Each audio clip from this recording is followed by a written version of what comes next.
Good morning, Philippines.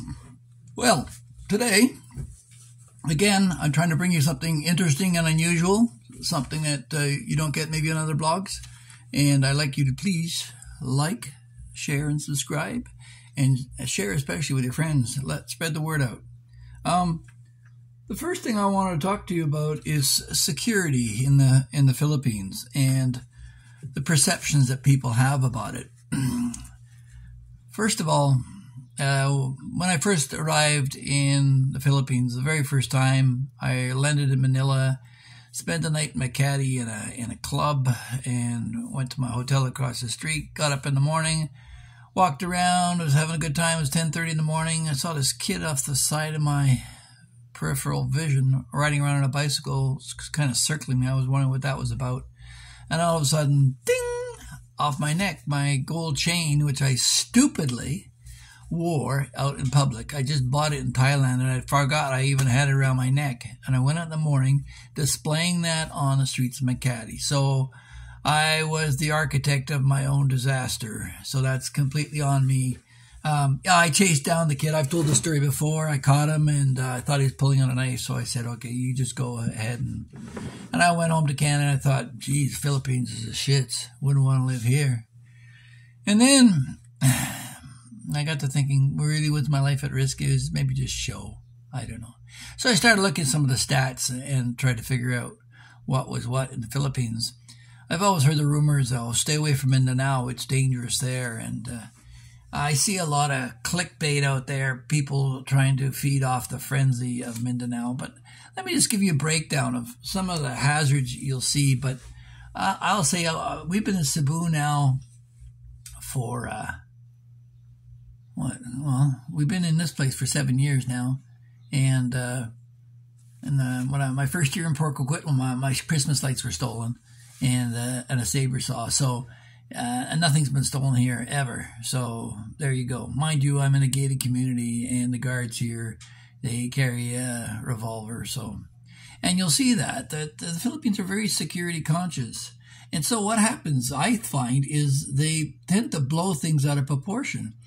If this was St. Louis in the States, they'd be freaking out, running around like wild chickens, because the homicide rate here is extremely low. It doesn't even hit the top 50 countries. So, that's out of what? There's 200 nations in the world. It doesn't even hit the top 50. So that's for homicide. But what you'll find here are poor people. And poor people, they have needs, they have desires, and they get envious like everyone else, and they get upset and can be inclined to take advantage of a situation. So you'll find that there are areas of the country where pickpockets abound. You'll be petty cash that they'll steal off you. There's no violence involved. They'll try and scam you or beg something from you or just grab it and run. And that's probably where the worst of it comes from. And the epicenter of this is near Manila, Quezon City. It's worse by double of the rest of any other city in the Philippines. So stay away from Quezon City. Part of the problem there is that there's a large center of drug circulation, and that's where the war on crime is principally being fought here in the Philippines. But that's way up in the north in Luzon around Manila. Now, don't forget, there's like 3 general areas here in the Philippines. There's the Visayas in the center, with Mindanao below, and up above Luzon, where Manila is. So Luzon has the bulk of the problem. They have over half the population just lives on the island of Luzon itself. So, and if you're in Manila itself, Tondo, one of the areas there, the barangays, is purported to be the worst. So just for the numbers' sake, for petty crime, Makati was ranked at 5517. That's where I was pickpocketed. And Quezon is 4 times that at 22,019. And Manila is half that again at 12,424. And then the next city that comes on a lot of lists is the city of Cebu. Well, Cebu is a large town, and even that drops down to 6324.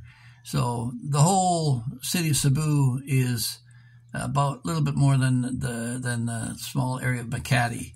But in Cebu, you don't have the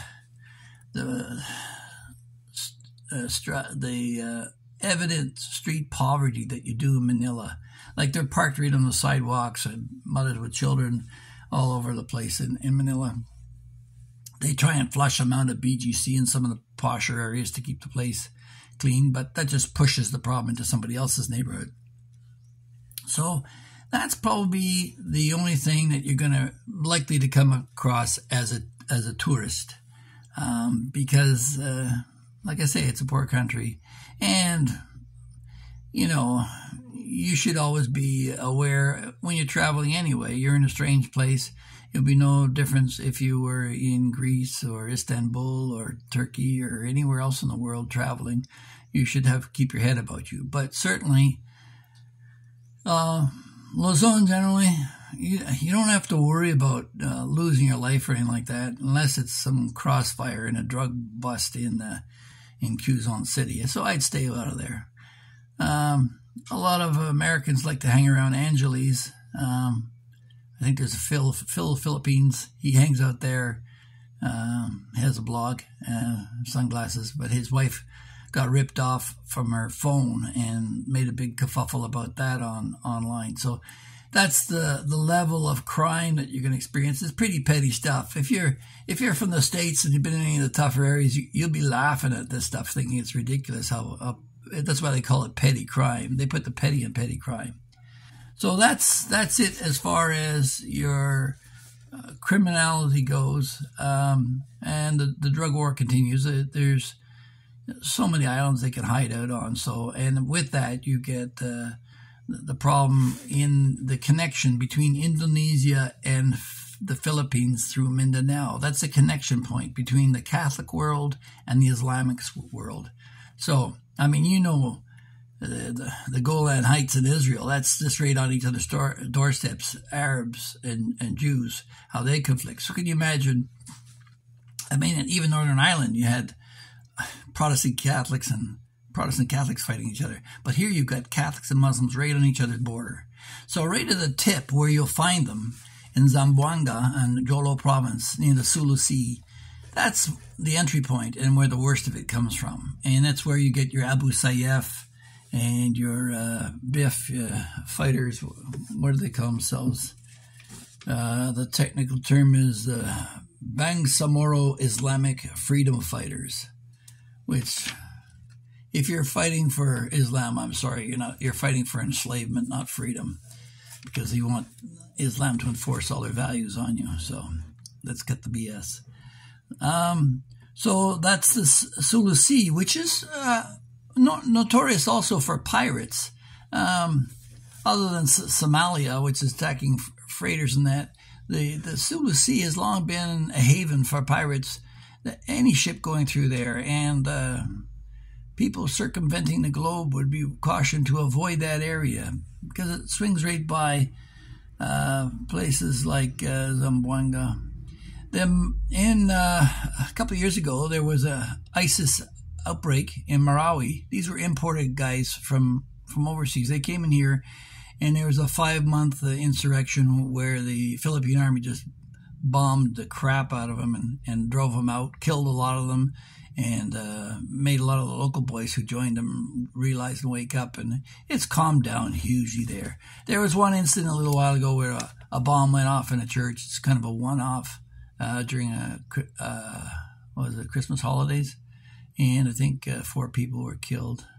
But I mean, statistically, you're more likely to die from gunfire in a Canadian city. Toronto would be far worse. So there's some other areas like Colobato and Isabela and General Santos that there's some rinklings of that occasionally, as the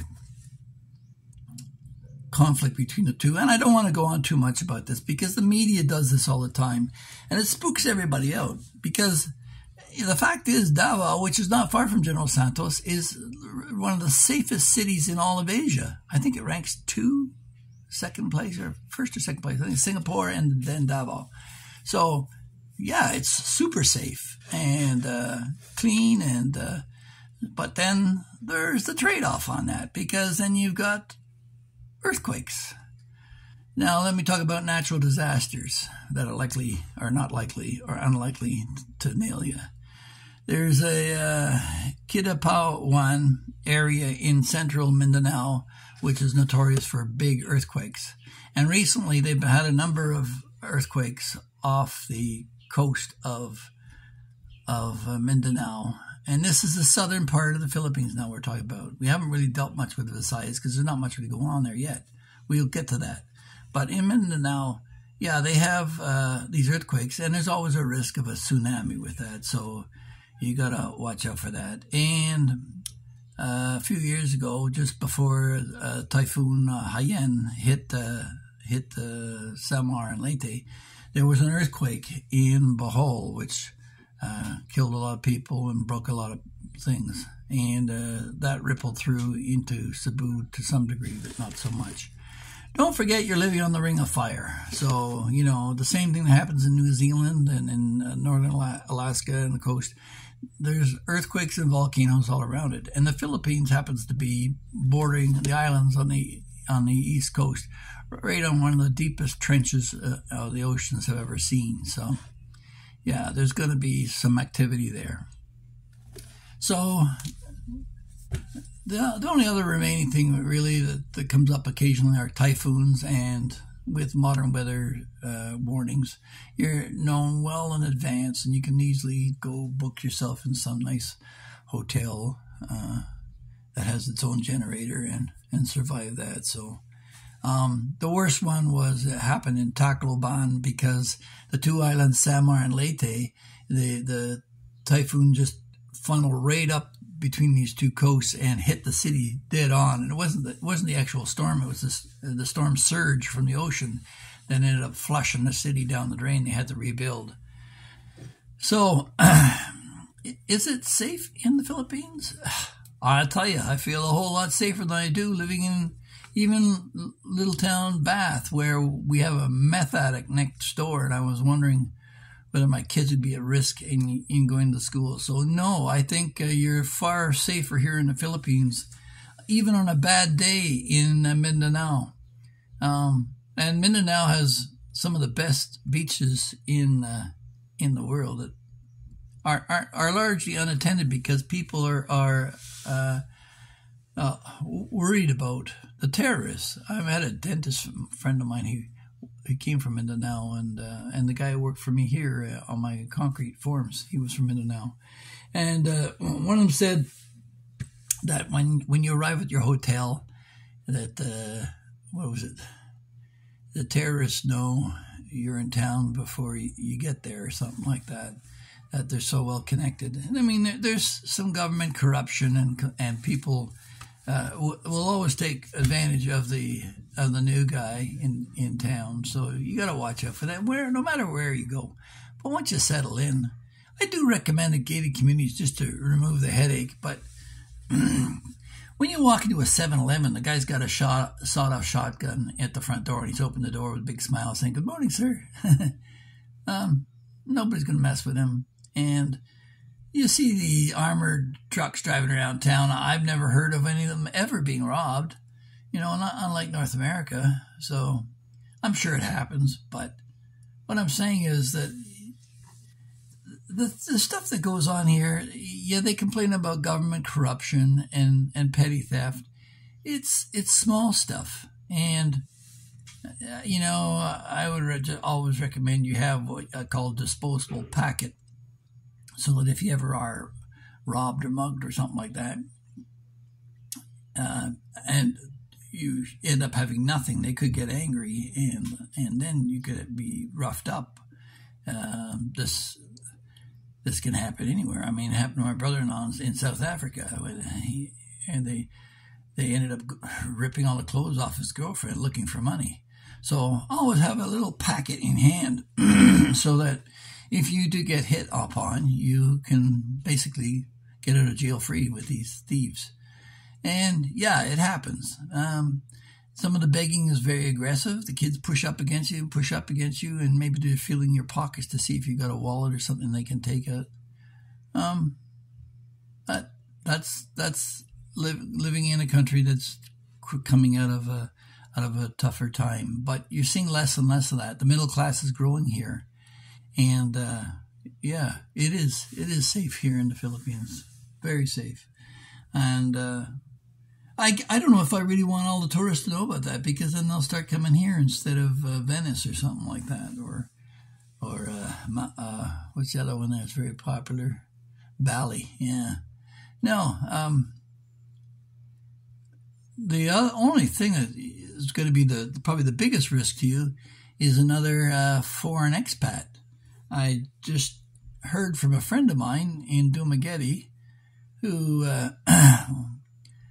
got beaten up by an expat, and the expat's a blogger. I've warned people about him before. I guess they don't listen, but I wasn't there, so I won't make any more comment other than that there was an altercation because he has obvious physical injuries.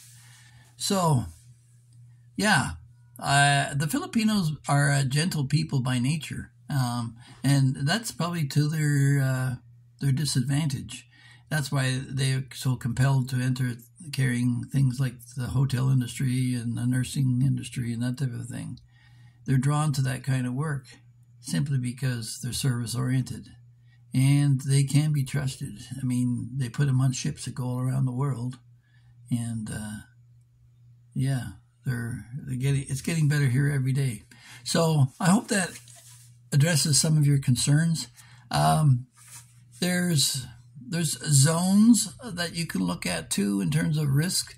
The volcanoes on these islands tend to be on the middle to eastern side of the archipelago, and your incidences of tropical disease, which are all curable now, are not curable but treatable, like dengue and malaria. That you'll find all that more on the west side. With Palawan and those areas probably being some of the most stable ground on the Philippines, less likely to be exposed to an earthquake. Even in fabulous Dumaguete, which is a retirement community, they have a steaming vent from an active volcano that many people are unaware of. And who knows, maybe one day, but for the most part, yeah, there's so much to see here and so much to do. I'll never get done in my lifetime. But do I feel safe here? Absolutely. You know, what I will find too is, you know, the Filipino, they'll take your hand and they'll guide you. They're concerned about you and your safety. You know, if you fall down the street, it's Po, are you okay? Are you okay? They're very, very caring people. So, and yeah, there's petty crime. That's a fact, and I'll acknowledge that. But in terms of homicides or violent deaths or stuff like that, they're less likely here than they are in North America. So don't forget, there's 110 million people here. Plus, I think it's 117 now. It keeps going up. They keep having those babies. Well, Japan needs them, and China needs them because their populations are all shrinking. So maybe you don't want to give that South China Sea just yet. You might need the goodwill of the Philippines to support your economy, China. Anyway, I think that's pretty well covers what I wanted to say. If you found this interesting and would like to see more of my material, there's a library of about 400 different videos down there. Please feel free to take a look. And like I say, like and share. Please share. Sharing is caring. And subscribe. Thanks. Have a great day. Bye.